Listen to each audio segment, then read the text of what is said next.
Hi, welcome to Spotlight K to 2.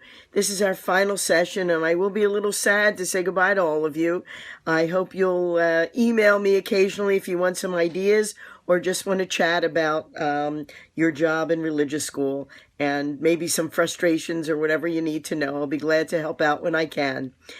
Today's lessons are going to focus on God, talking to children about God.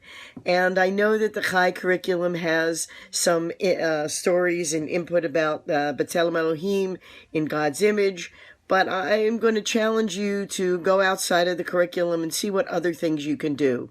God is all around. God is everywhere. God is in each of us. Lots of different ways that you can bring God into the conversation. And don't forget prayer, of course, our way of thanking God. But when I used to do these conversations with my second grade class, I was awed by their responses. The children were much more profound thinkers than I ever gave them credit for. And I would ask them, when do you talk to God? And I remember one little girl told me that at night she takes her flashlight and she covers her head with her blanket, and that's when she talks to God. And her mommy doesn't know it. She thinks she's reading, but she's really talking to God.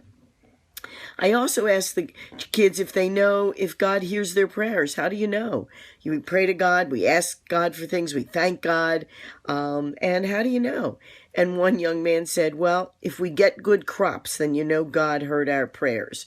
So that was his barometer for knowing that his prayers were answered.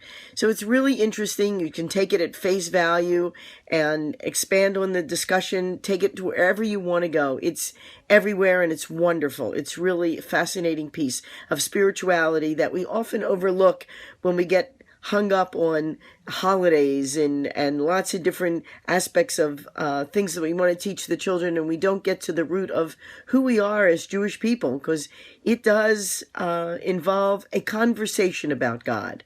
Now, I won't go into whether everybody has to believe in God. That's not for me to say.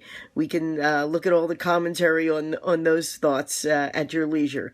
But again, thank you for your participation in Spotlight K to 2. I thoroughly enjoyed it. I hope you have too. You have one last assignment in addition to the warm-up, and I'll be looking forward to reading that during the week and any other comments that you have to make. Continue your learning, continue working. It's wonderful to know that. And again, if I can be of any help to you, please don't hesitate to email me. Thanks. Take care. Bye.